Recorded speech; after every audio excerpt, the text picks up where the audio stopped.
بسم الله الرحمن الرحيم. السلام عليكم ورحمة الله وبركاته.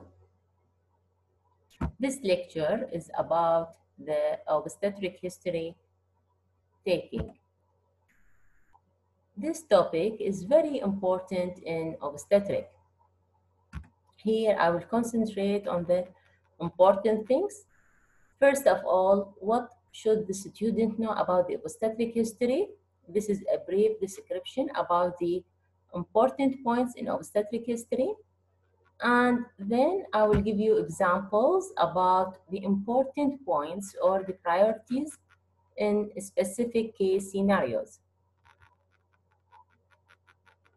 So the objectives, the student should be able to list the important points in history taking in obstetrics and predict the priorities. What are the important points according to each case in some examples in obstetric cases.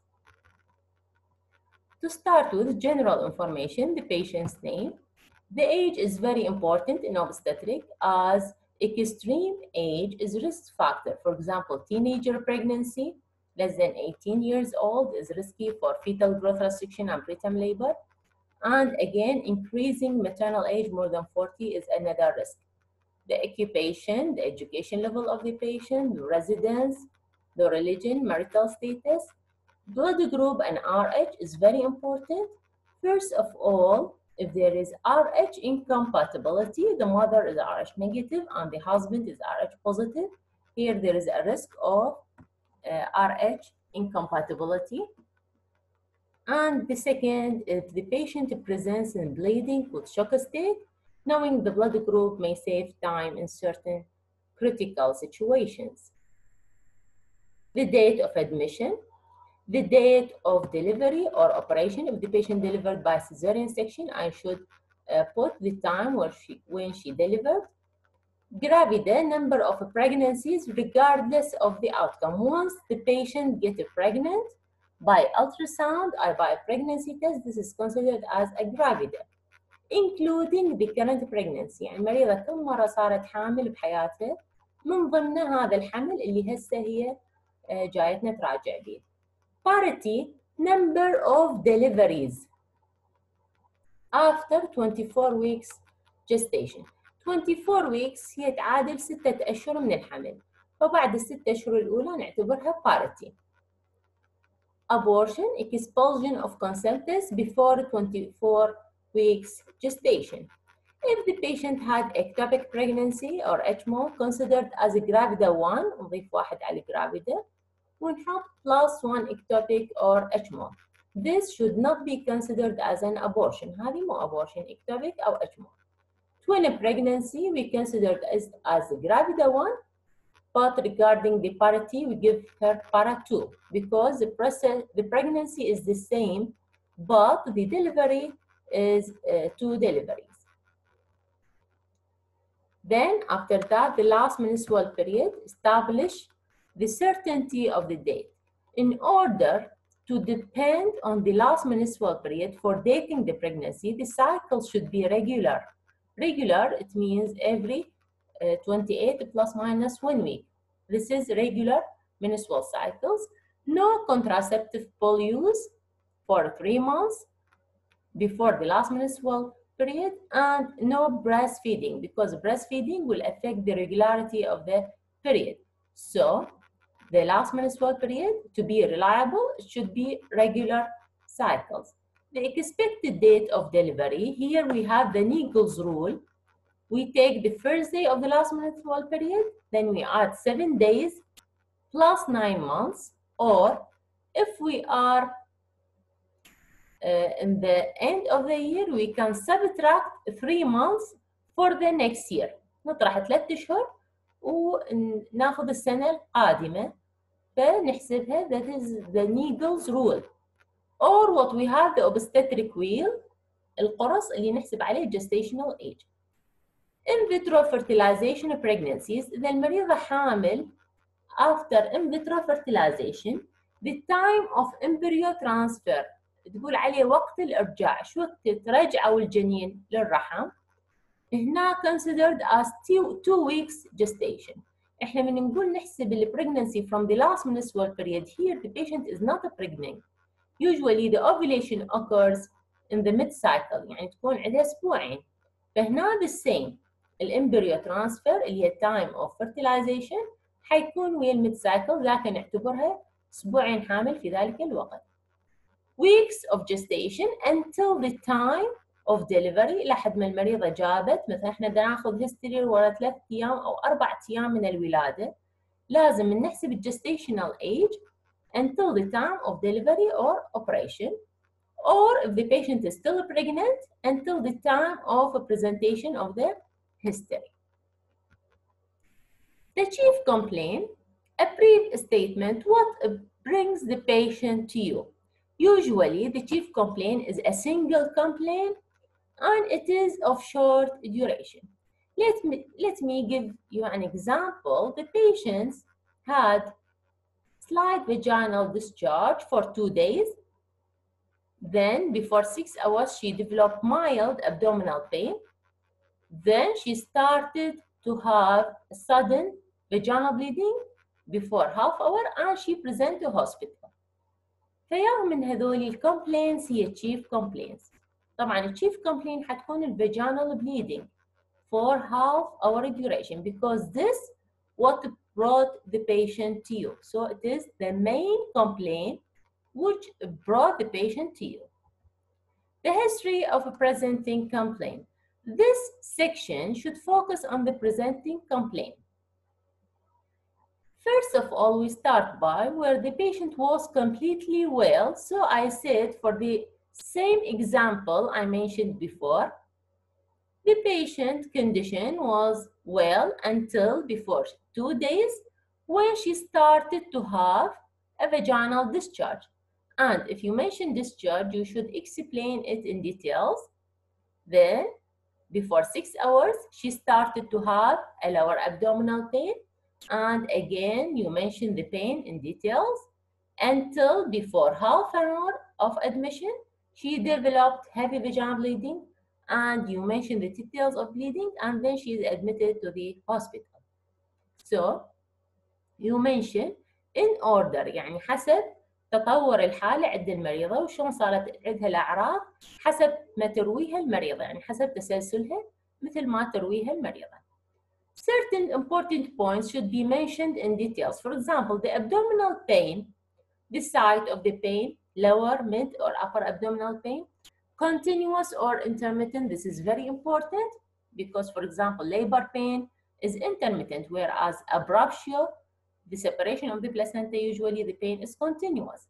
The character of the pain, the relieving and aggravating factors, radiation, usually in labor it radiated to the back, any associated symptoms. For example, if there is an associated mucus discharge, vaginal discharge, or bleeding. Next possible complaint is the vaginal bleeding. Here you should ask about the amount of the blood loss, if it is heavy bleeding or flooding يعني فيضان, or passage of clots. وجود الclots indicate the severity of bleeding, and any association with pain or fainting attacks. Fainting attacks, it means the patient may reach shock state and she is losing large amount of her blood volume. If there is any discharge, you should ask about the amount, the color, itching, odor, the presence of blood, and any other constitutional symptoms associated with. For example, if there is fever, pruritus vulvi, and if there is abdominal pain, this may suggest infection.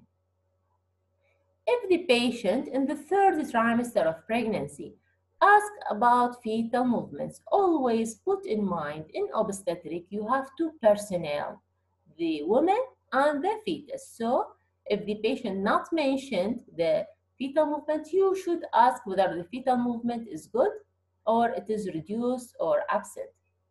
If the patient is hypertensive or diabetic, put in mind the risk for these medical conditions, ask about the time of diagnosis, any treatment received. And if the patient has similar or related complaints, you should mention, for example, the case is a placenta previa. She is admitted now because of vaginal bleeding. She gave history of similar attack, for example, before 2 weeks.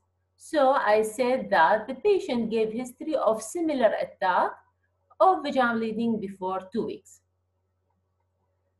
because this may affect the management of their patient. After you mention in details the history of present illness, then the patient is admitted to the hospital. We have what we call the hospitalization history. If the patient is in hospital for 1, 2, or 3 days, you should mention what happened to her illness in the hospital.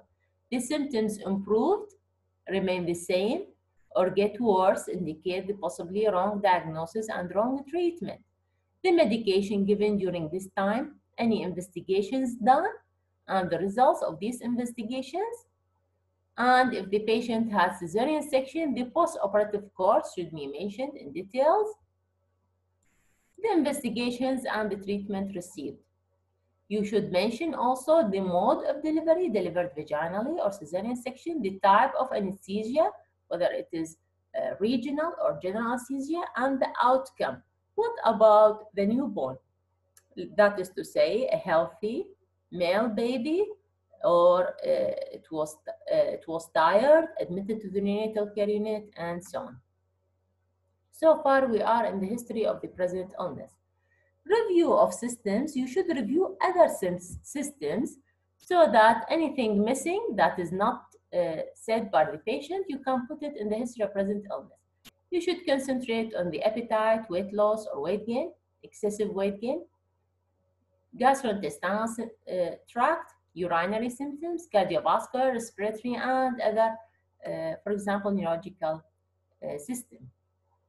If there is any additional complaint, you can add it to the history of present illness. The history of a present pregnancy. The first trimester from the diagnosis of pregnancy till 13 weeks gestation. First of all, how the pregnancy is diagnosed. شو المريضة صارت حامل؟ عادة المرضى تشخص الحمل by pregnancy test. So, after missing the period, the patient did a pregnancy test which revealed she was pregnant, or she did an ultrasound which showed that she is pregnant. And whether the pregnancy is a spontaneous pregnancy or a treatment what we call it the ovulation induction. مريضة ماخذة محفزات الإباضة يلا صارت حامل. The antenatal care visits, whether it is regular as the doctor advised her or it is irregular. Pain, mild pain early in pregnancy is normal. However, severe or sharp pain may indicate some abnormalities like ectopic or miscarriage. Any bleeding, mild bleeding around the time of implantation is common, but increased amount of bleeding or it is associated with pain is significant. Severe nausea and vomiting, mild loss of appetite and nausea is normal in a pregnancy, but severe nausea and vomiting causing weight loss and dehydration or hospital admission, this is what we call the hyperemesis gravidarum. Okay, hyperemesis gravidarum. Still, we are in the first trimesters. Any urinary and bowel symptoms, usually frequency of micturition is common early in pregnancy because of the pressure of the uterus and the bladder, and bowel symptoms, constipation is common because of effect of progesterone. Important questions peculiar to the first trimester, any febrile illness. This is a very important because viral infection like rubella may result in congenital abnormalities in this time, specifically in the first trimester. Drugs, for example, the patient taking anti-epileptic drugs and she gets pregnant and she doesn't know that she's pregnant. This is important because early exposure again has a teratogenic effect. Radiation exposure, because this may result again in fetal abnormality. So any febrile illness, drugs, and radiation, these are specifically important in the first trimester. If the patient is hypertensive or diabetic, ask about early antenatal visits and the treatment received, because this will affect the diagnosis of the patient and further management. Regarding the second trimester from 14 till 28 weeks gestation, Here you should ask about the quickening, which is the first fetal movement. Usually the patient told you that the first fetal movement was in the 4th month of pregnancy, or it is in the 5th month of pregnancy. Any abdominal pain, any vaginal bleeding or discharge, urinary and bowel symptoms, any excessive weight gain and edema. Normal weight gain in the 2nd and 3rd trimester is about 1 pound per week، يعني تقريبا نص كيلو بالاسبوع تقريبا. اوكي، فبالحمل كله between 12 to 15 kg is acceptable. Any antenatal care during this visits, the blood pressure record, and any investigations done. In the 3rd trimester, from 29 weeks till delivery, fetal movements now is very important because the patient feels how the fetus is moving. So she count the fetal movement. It should be at least 4 movements in 1 hour. Any abdominal pain, any vaginal discharge or bleeding, urinary and bowel symptoms, excessive weight gain, and again the antenatal care visits and investigations done. After we complete the history of present pregnancy, now we will take the past obstetric history. The past obstetric history, because we are taking obstetric case, here we put it first. But if you take a gynae case, you put the past gynecological history. Or if it is medical case, past medical history first. So, to start with, we start from the date of marriage, when the patient get married, and then after how long she conceived, ورا ايش قد من الزواج صارت حامل. For each pregnancy كل حمل نسأل عن the duration, whether it was a term pregnancy or it is a preterm، يعني تقول المريضة إنه هي جابت قبل الشهر التاسع من الحمل، or it is a post-term عبرت شهرها وراحت للشهر العاشر, because these conditions may recur in the current pregnancy. So the duration of pregnancy is important. Any antenatal complications, for example, نقول eventful pregnancy complicated by antepartum hemorrhage because the risk of recurrence, or medical diseases, for example, hypertension and diabetes. The mode and the place of delivery, مثلا vaginal delivery in hospital. The outcome of delivery, you should say what about the baby. Any puerperal problems, the important thing is the postpartum hemorrhage, because it is a life-threatening situation and tends to recur in the current pregnancy, and any puerperal pyrexia and fever, because it may end with late sequelae, and if the baby is breastfeeding or not. After we complete the first pregnancy, the time until the next pregnancy, if there is any contraception or infertility, and we complete and so on with the second pregnancy.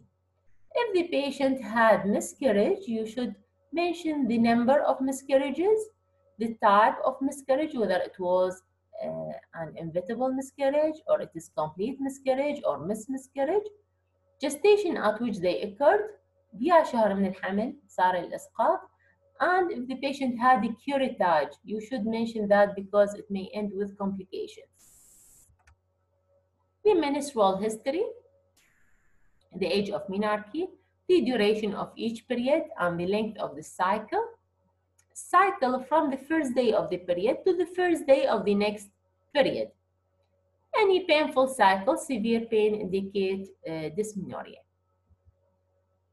Past gynecological history, any previous gynecological surgery done, for example, comb biopsy, large loop excision, and so on. The date of last cervical smear, شو وقت سويت pap smear. Any history of discomfort, pain, or bleeding during intercourse, because this may suggest a pathology. The use of contraception, the type of contraception, and any infertility. Past medical history, any serious medical diseases, chronic diseases. Past surgical history, any previous operations, whether there is any need for blood transfusion, and anesthetic complications. Drug history, this is an important topic. You should ask about allergy to any drug, for example, penicillin, sulfa, and any chronic drug use. Chronic drug use like antihypertensive drugs, For example, angiotensin converting enzyme inhibitors may affect the fetus early in pregnancy. And anti-epileptic drugs, again, they are teratogenic to the fetus. So, any allergy and any chronic drug use, family history in obstetric, you should ask about any medical diseases in the family, for example, hypertension, diabetes, thrombophilia, because these are maybe heritable and will affect the current pregnancy. History of a twin pregnancy. Twin pregnancy is a risky pregnancy, okay, and tends to run in families. يعني المريضة اللي عندها family history of a twin at higher chance of getting a twin pregnancy. Congenital abnormal formations, again, is important because these are heritable problems, and cerebral palsies. Any history of malignancies in the family, these are more related to morbidity later in life. Social history, smoking and alcohol, the marital status, whether the mother lives with her husband, relative or not, and family problems and the living environment. These are what we want from you, the important topics to be memorized for each part of obstetric history. Let's take some important clinical conditions, and I will mention an example of the important topics in obstetric and how you answer the important points in the history according to the case. Case number 1, a 28-year-old pregnant female who is diabetic presents in the antenatal clinic.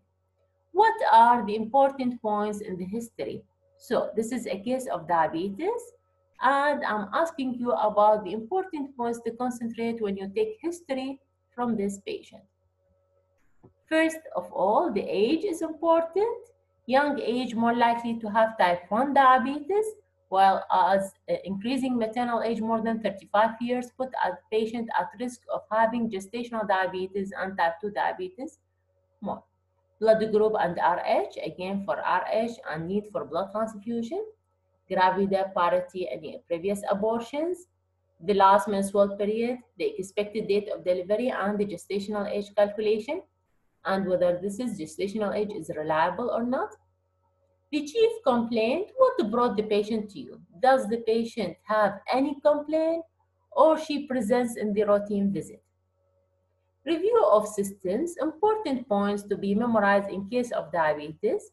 You should put in mind the risk factors and the complications that may happen with diabetes. For example, we have a preterm delivery, we have intrauterine fetal death, we have the polyhydramnios, and so you should ask about any question or any complaint related to diabetes. Ask about any abdominal pain, any vaginal discharge, because the patient is at higher risk of recurrent vulvovaginal infection and candidiasis.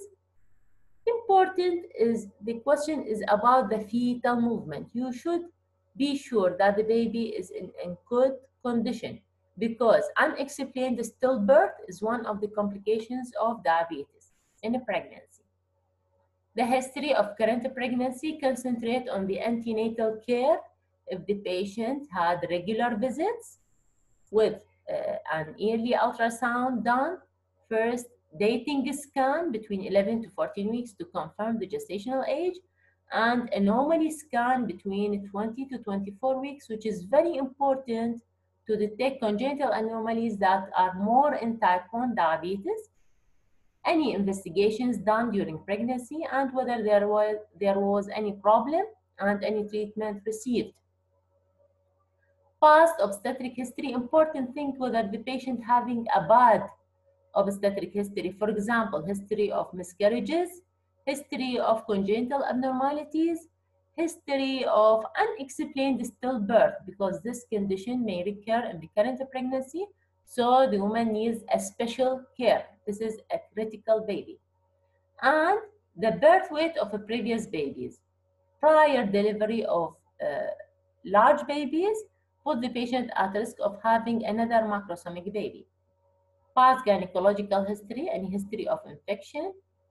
Past menstrual history, past surgical history, history of cesarean delivery is important because previous cesarean section is risk factor, and Diabetes is another risk factor. Drug history, whether the woman is taking insulin or any drugs, family history of diabetes or congenital abnormalities, and social history. Another example, case number 2, a 20-year-old pregnant female who is hypertensive. This is a second important topic, the hypertension, presents in the antenatal clinic. What are the important points in history taking؟ شنو هي النقاط اللي لازم أركز عليها من آخذ history من مريضة اللي هي hypertensive؟ First, the age, because young women are at high risk of preeclampsia, whereas older women at risk of gestational hypertension and essential hypertension. Again, blood group and RH, gravida parity abortion, the last menstrual period, the expected day. The gestational age is very important because the management will depend on it. The chief complaint, if the patient having any complaint, presents with, or she's presenting in the routine antenatal visit. Review of systems, important things to put in mind is the complication from hypertension. So, the important warning symptoms are headache, visual disturbances, abdominal pain, especially upper abdominal pain, epigastric pain, any history of convulsions, the patient whether had atonic-clonic convulsions, indicate eclampsia, and the fetal movement, whether it is normal or reduced, because pregnancy with hypertension may be complicated by fetal growth restriction and may result in intrauterine fetal death. So you should ask about the warning symptoms of imminent eclampsia or severe preeclampsia. History of current pregnancy, concentrate on the antenatal care, whether the woman is in regular visits or not. Yearly antenatal visits and what was the blood pressure at that time. This is important to classify the hypertension. If the woman having hypertension after the 20 weeks of gestation, this is gestational hypertension. If this associated with the proteinuria, this is a preeclampsia. But if the patient had hypertension since early visits, this is a case of a chronic hypertension. Ultrasound, as I mentioned, the dating scan, the anomaly scan, investigations done during this pregnancy, treatment received, and any excessive weight gain suggesting preeclampsia. Past obstetric history, if there is bad obstetric history, history of preeclampsia in previous pregnancies, and the outcome previous pregnancies, history of preterm deliveries, whether there were stillbirths and the birth weight of the baby and any neonatal problems. Again, past gynae history, past medical history, the type of hypertension, whether she has a chronic hypertension or other medical diseases like renal disease, past surgical history, any history of cesarean delivery before, drug history, chronic drug use, family history of any medical diseases, and again, social history for any social problems. Another case, another example, a 23-year-old pregnant woman, 29 weeks, presents in the antenatal clinic with abdominal pain.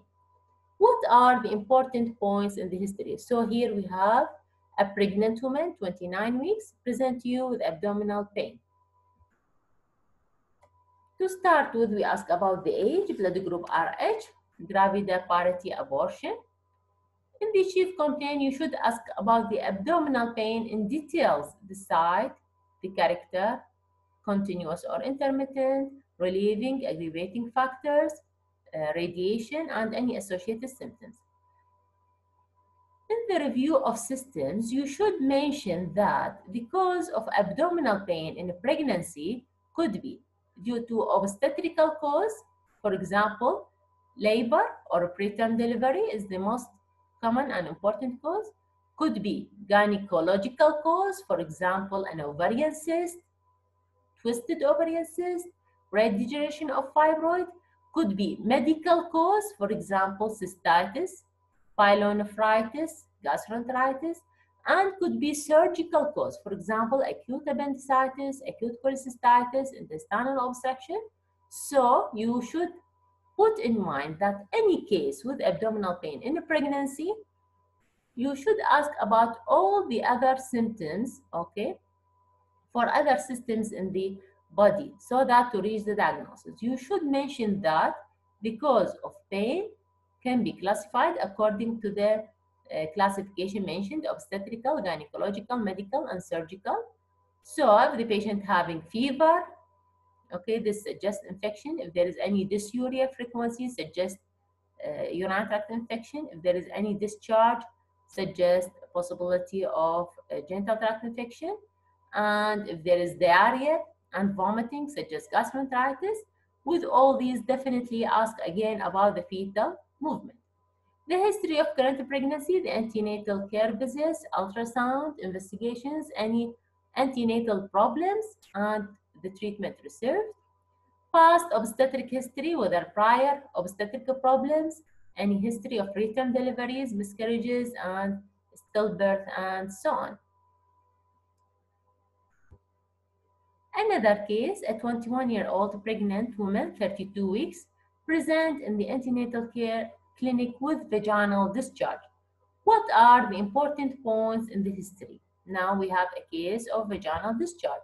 Again, first of age, because teenager pregnancy is at risk of having preterm labor and pre-labor rupture of membranes, blood group RH, gravidaparity, and abortion.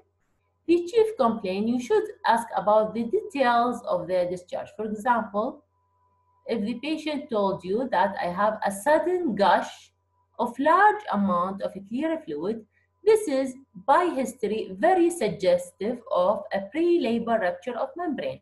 That is to say, the amniotic membrane is ruptured and the amniotic fluid is discharging without the onset of labor. Review of systems, important things to mention: any complication associated with this problem, whether there is an abdominal pain, which suggests possibly starting of labor, or there may be abruption, ممكن ورا rupture membrane يصير abruption of the placenta. Any fever, because chorioamnionitis is very important, life-threatening, and suggests termination of pregnancy. And if there is any fetal movement, because cord prolapse may happen after rupture membrane and abruption, which may result in fetal death. History of current pregnancy, any antenatal records, ultrasound, investigation, antenatal problem, whether there is any genital tract infection or any other problem, and treatment received. History of cervical cerclage, and so on. Bad past obstetric history, whether there is any bad obstetric history, any preterm deliveries, previous history of pre-labor rupture of membranes, number of miscarriages, and history of stillbirth.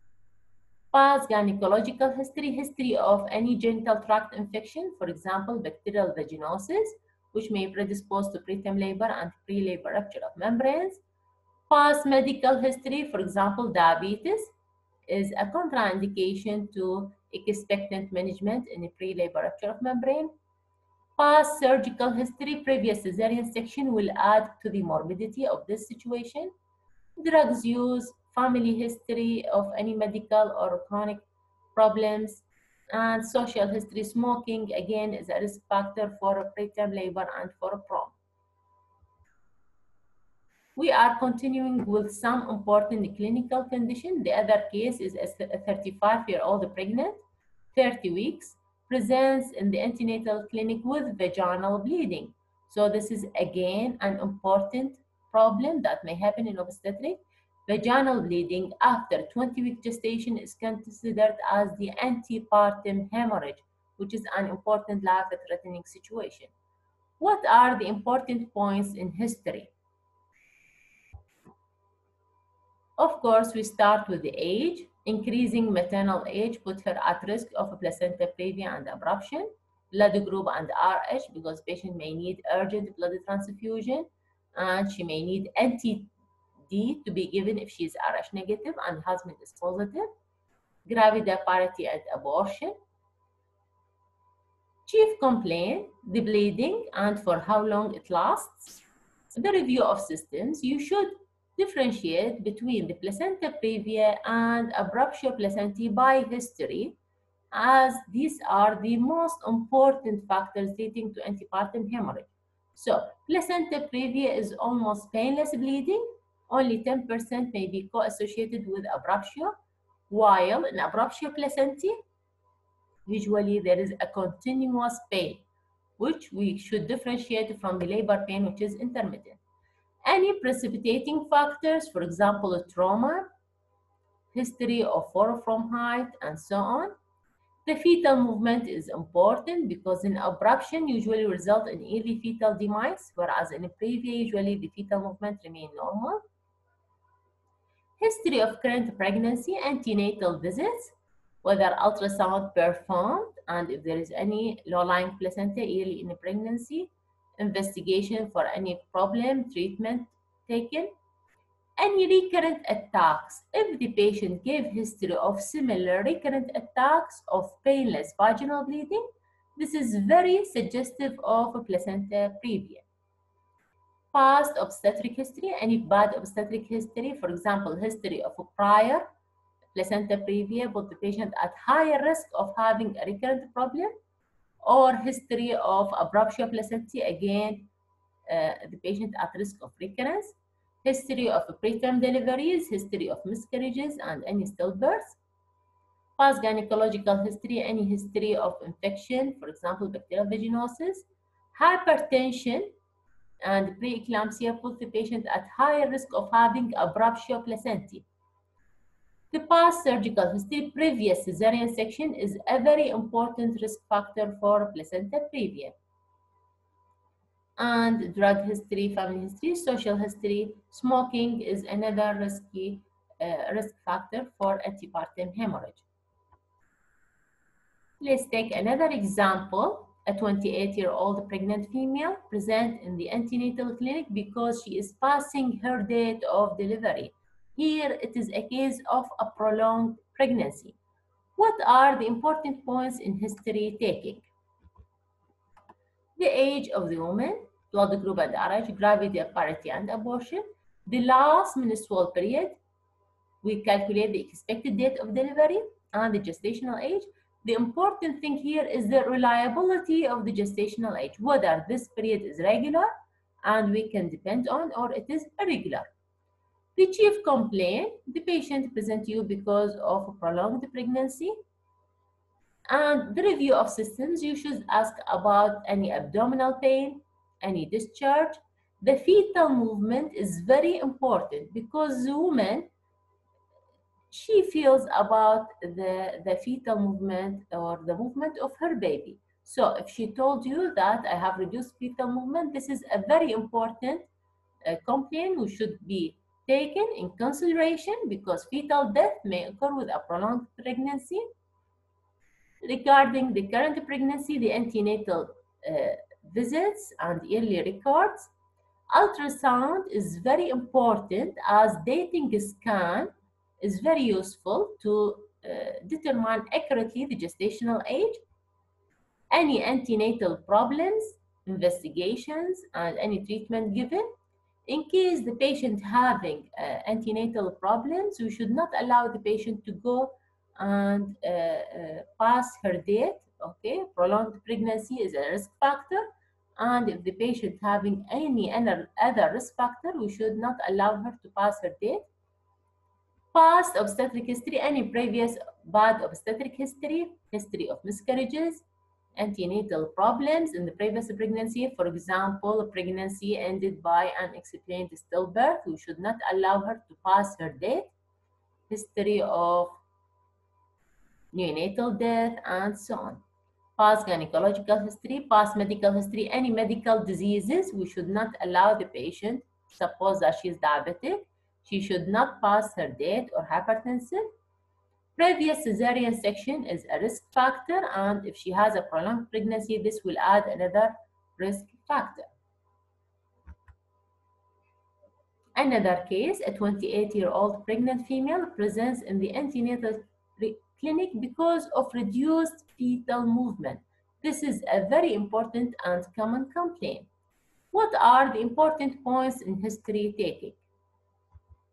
Again, the age, the blood group and RH, gravity parity, the last menstrual period, and the expected date, the reliability of gestational age. We should have an accurate date because this will affect the management. The chief complaint, reduced fetal movement, the duration.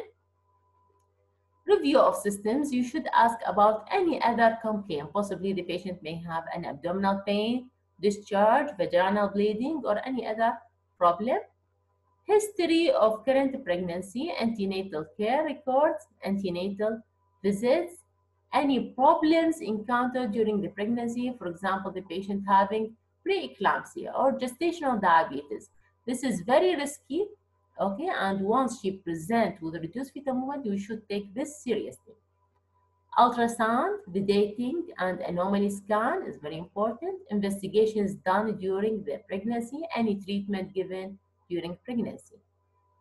Past obstetric history, any bad obstetric history is important along.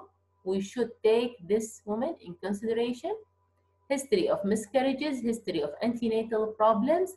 For example, the previous pregnancy ended by unexplained stillbirth. So we should take this complaint seriously because this condition may recur in the current pregnancy. Any gynecological problem, past medical history, for example, medical diseases, reduce fetal movement with any medical problem, whether hypertension, diabetes, renal disease, put the patient at high risk of having a stillbirth. Previous cesarean section, this will affect our decision regarding the mode of delivery, and drug, family, and social history, and so on. Thank you and welcome.